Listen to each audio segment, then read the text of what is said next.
Nesse vídeo vamos falar sobre os 5 capítulos de 1 João. Você deve estar lendo em cada dia aquilo que é indicado nesse cronograma e meditando diante de Deus, orando e depois assistir o vídeo e comparar o que você pensou com o que eu estou falando. Isso ajuda muito a encorajar e a entender muitas coisas que talvez não entenderia de outra forma. O apóstolo João, nós já comentamos, no livro de Atos, sobre ele estar sempre junto com Pedro, mas sempre calado.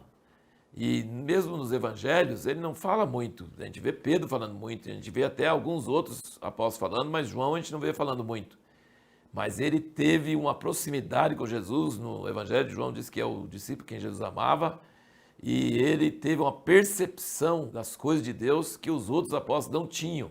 Então nós somos muito gratos a Deus porque ele escreveu o seu evangelho e escreveu essas cartas, essas epístolas de 1º, 2º e 3º João. Nesse vídeo nós vamos falar apenas sobre a primeira epístola de João. Nos primeiros versículos já percebemos, e isso é uma coisa comum a Pedro também, depois nós vamos ver a outros apóstolos, Judas também, que eles conheceram Jesus segundo a carne, eles conheceram Jesus como homem. Eles andaram com Jesus 3 anos e meio. Eles conheciam ele como homem e não como ser glorificado como Deus, Só que esse fato deles conhecerem como homem não impediu que eles tivessem uma grande revelação dele como Deus. João diz que ele era o verbo que existiu antes da fundação do mundo. E aqui ele fala do verbo de novo. Ele fala no versículo 1 do capítulo 1 a respeito do verbo da vida. Pois a vida foi manifestada e nós a temos visto e dela testificamos. E vos anunciamos a vida eterna que estava com o Pai e a nós foi manifestada. No primeiro versículo ele fala que nossos olhos viram, nossos ouvidos ouviram, nossas mãos apalparam. Ele está falando que esse homem que nós pegamos nas mãos e ouvimos e vimos é o verbo eterno de Deus. Isso é uma revelação muito grande. Quando a gente nunca viu, não sabe, a gente tem uma imaginação, tem uma coisa. Agora, quem conheceu mesmo e saber que aquele homem é Deus e é o verbo que existiu antes da fundação do mundo, é uma revelação muito grande. E aí ele não somente isso, ele diz que ele testifica sobre isso. João gosta de falar sobre testemunha e testemunho da testemunha, Ele gosta de falar de quem está dando testemunho, porque o único jeito de a gente crer em Jesus, porque a gente não vê ele, é por meio do testemunho, por meio das pessoas que viram e dão testemunho do que viram. E ele diz que esse testemunho, quando a pessoa crê no testemunho que eles dão, nos insere, nós que estamos lendo, nos insere na comunhão com Deus que eles tiveram. Eles entraram em comunhão com Deus por meio de Jesus. E nós podemos entrar em comunhão com Jesus e com Deus por meio do testemunho que eles deram. Que ele fala para vocês ter comunhão conosco e a nossa comunhão é com o Pai e com seu Filho Jesus Cristo. Agora você vai notar uma linguagem muito característica de João, bem simples, e ele vê tudo em dicotomia. Sabe que a dicotomia é duas coisas. Tem duas coisas. E aí ele sempre fala que o universo é formado dessas duas coisas. Luz e trevas. Morte e vida. Verdade, mentira. Pecado, justiça. Amor, ódio. Fé ou incredulidade. Você pode observar que esses termos estão diretos. Amor, ódio, vida e morte. Fé ou incredulidade. Luz e trevas, ele está direto. Então ele é bem simples e bem direto, e uma coisa não tem nada a ver com a outra. Se você tem uma coisa, você não vai ter a outra. Não pode ter mistura, não tem mistura. E ele, como os outros apóstolos, ele também está preocupado em pessoas desviando os cristãos da fé, tirando eles da simplicidade que está em Cristo. E na verdade ele enfatiza duas coisas nessa sua carta. Sabe, de teologia, sabe que você precisa guardar mesmo, para valer? Que Jesus é o Filho de Deus, primeiro, porque quem nega que Jesus é o Filho de Deus não tem acesso à salvação. Jesus é o Filho de Deus. E a segunda coisa, ele veio em carne, ele não foi um espírito, ele veio em carne, ele veio como homem. Ele diz que se você crer nessas duas coisas, o que vai acontecer? Você vai receber o Espírito Santo, o Espírito da verdade. Você vai andar na luz, você não vai andar em trevas, com hipocrisia, escondendo seus pecados. Você vai estar confessando seus pecados, andando na luz, sendo perdoado. E você vai amar. A prova que a sua fé é genuína é seu amor.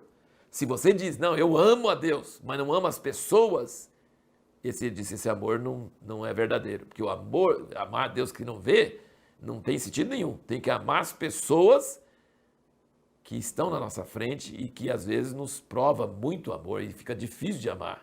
Mas ele diz que se você crê que Jesus é o Filho de Deus, se você crê que ele veio em carne, se você então está crendo na verdade, o Espírito Santo está dentro de você, qual é o fruto disso? Você vai amar. Você passou da morte para a vida, você vai amar os irmãos. E aí ele diz, e esse amor não é paz do Senhor, irmão, vai em paz. Não, esse amor é, ele está passando fome, você vai dar. Você vai ter obras, você vai mostrar esse amor com coisa prática. Esse é mais ou menos um resumo da mensagem desse livro maravilhoso de 1 João. Outra coisa aqui muito importante que você pode ver no capítulo 3 é uma coisa que nós não falamos até agora, né? Nós falamos sobre fé, sobre amor, sobre andar na luz, e sobre amar os irmãos, e sobre uma vida prática, mas também tem uma coisa muito grande que chama-se esperança. Ele fala no capítulo 3, versículo 1, diz, vede que grande amor nos tem concedido o Pai, que fôssemos chamados filhos de Deus, e nós o somos, agora, já, não seremos, somos. Por isso o mundo não nos conhece, porque não conheceu a Ele. Outra dicotomia, é o mundo e aqueles que são chamados para fora do mundo, que é a eclésia, que é a igreja, que somos nós. Quando nós somos chamados para fora do mundo, então nós somos de outro planeta, nós somos do céu, nossa pátria é do céu, nós não somos do mundo, então outra dicotomia, nós somos de cima e éramos de baixo, né? Então ele diz, o mundo não nos conheceu porque não conheceu a ele. E aí o versículo 2, amados, agora somos filhos de Deus e ainda não é manifesto que havemos de ser, mas sabemos que quando ele se manifestar, seremos semelhantes a ele, porque assim como é, o veremos. Como é que nós vamos ver ele? Em corpo glorioso que não morre mais. Mas esse corpo glorioso que não morre mais é sólido, tem carne e osso, como ele se mostrou aos discípulos, e tem as marcas nas mãos e nos pés e no lado. E nós, quando nós vemos ele, a Bíblia diz, não abrir e fechar de olhos, quando nós vemos ele descendo, quando nós enxergarmos ele, nós seremos transformados para ser igualzinho a ele. Nosso corpo mortal vai ser transformado para ser igual ao corpo dele. É por isso que eu digo, a salvação é pelos olhos. Porque ele diz, agora somos filhos de Deus e ainda não é manifesto que havemos de ser, mas sabemos que quando ele se manifestar, seremos semelhantes a ele, porque assim como é, o veremos, tá? Nas outras passagens ele fala assim, não abrir e fechar de olhos, sabe? A salvação vai entrar pelos olhos, a salvação do corpo vai entrar pelos olhos e nós seremos transformados. Depois a gente pergunta para ele como é que cientificamente funciona esse negócio, se é raio laser, o que é que entra, mas alguma coisa dele vai emanar pelos nossos olhos e vai nos transformar. E aí, o que isso quer dizer para nós hoje? Versículo 3. Todo que nele tem essa esperança, purifica-se a si mesmo, assim como ele é puro.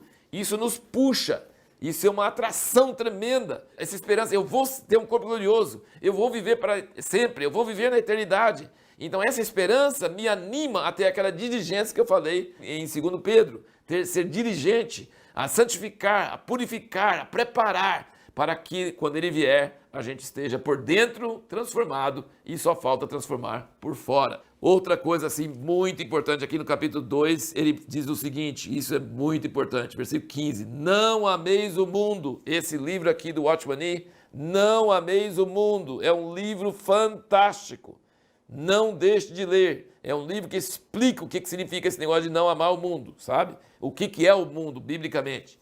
Não ameis o mundo, nem o que há no mundo. Se alguém ama o mundo, o amor do Pai não está nele. Está vendo a dicotomia? Se o amor do mundo não tem o amor do Pai. Porque tudo que há no mundo, a concupiscência da carne, a concupiscência dos olhos e a soberba da vida não vem do Pai, mas sim do mundo. Ora, o mundo passa, é a sua concupiscência, mas aquele que faz a vontade de Deus permanece para sempre. Então, amar o mundo significa amar as coisas materiais, amar as coisas aqui da terra, se apegar a essas coisas. E se apegar a essas coisas, é quase igual a pessoa que está num restaurante e se apega ao menu. E quando o garçom quer pegar o menu, ele, não, quero menu. E ele fica só com o menu e ele vai ficar sem a comida. Então para com isso, deixa ele levar o menu embora, porque vem a comida, entendeu? Então quem ama o mundo, ama as coisas aqui da terra e não entende que as coisas do céu são muito melhores. Deixa aí, vai embora. Então, qual a prova, maior sinal de que alguém tem uma fé genuína no Evangelho? Amor. Ele diz aqui claramente, se você ama os irmãos, é sinal que você passou da morte para a vida. E esse amor não é de chorar, de romance, de abraçar, de cumprimentar, não. Esse amor é de dar.